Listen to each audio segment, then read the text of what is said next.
Saint Shenouda of Archimandrite, widely known as the Great Archimandrite, stands as one of the most formidable figures in the history of the Coptic Orthodox Church and a transformative leader in the development of Christian monasticism. His life was not merely one of solitary asceticism, but a complex tapestry of intense spiritual discipline, social advocacy, literary brilliance, and courageous leadership. Born near the end of the 4th century in the region of Upper Egypt, Shenouda's life was deeply intertwined with the monastic tradition from his youth. He was the nephew of Saint Pegel, the founder of the White Monastery.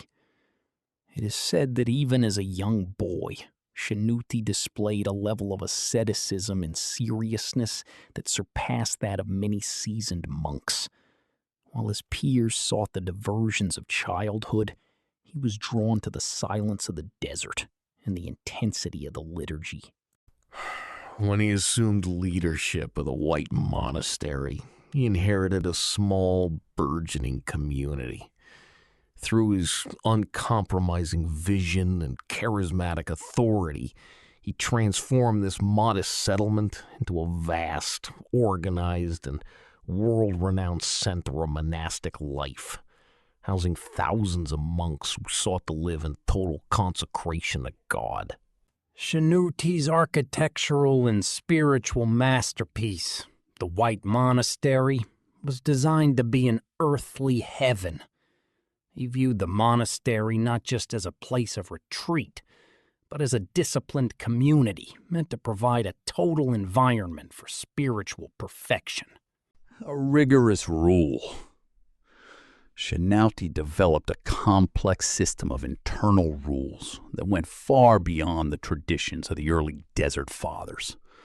He emphasized communal labor, strict adherence to fasting and prayer, and absolute transparency in conduct.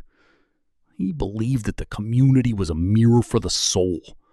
By living in obedience to the rule, the monk would eventually find freedom from the ego. A sanctuary for the oppressed.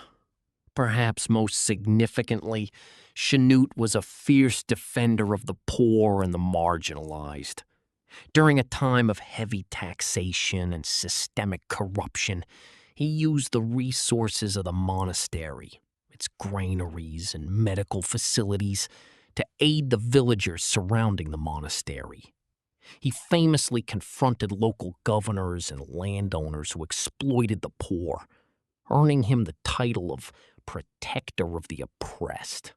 Shenouda's commitment to the faith extended far beyond the monastery walls.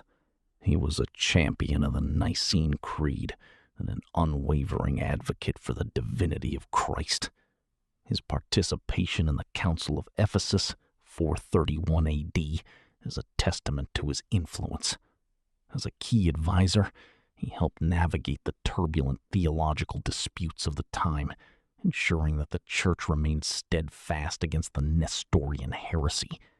He did not possess the luxury of passive faith.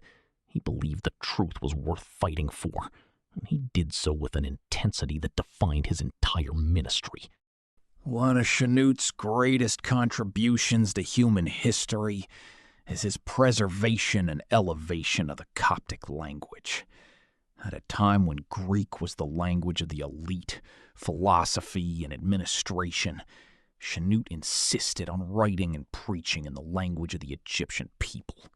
His writings, consisting of sermons, letters, and legislative canons, provide an unparalleled look into the daily life, moral dilemmas, and spiritual landscape of the 5th century. His style was unique. He was an orator of immense power, using vivid imagery and confrontational rhetoric to call his readers to repentance. He held nothing back, addressing the failings of his own monks with the same fervor he used to address the sins of a wider society.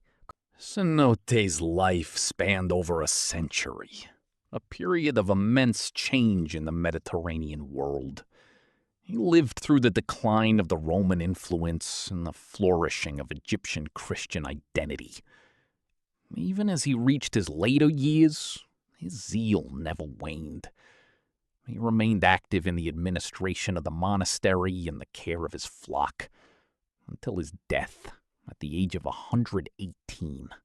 His legacy is not found merely in the ruins of the White Monastery, but in the enduring spirit of the Coptic Church. He taught generations that the monk's life is not one of selfish isolation, but one of radical responsibility for the Church and the world. He established that true spirituality requires an active, living commitment to justice and truth. Saint Shenouda remains a titan, a man whose life reminds us that the pursuit of the divine is a courageous, lifelong endeavor.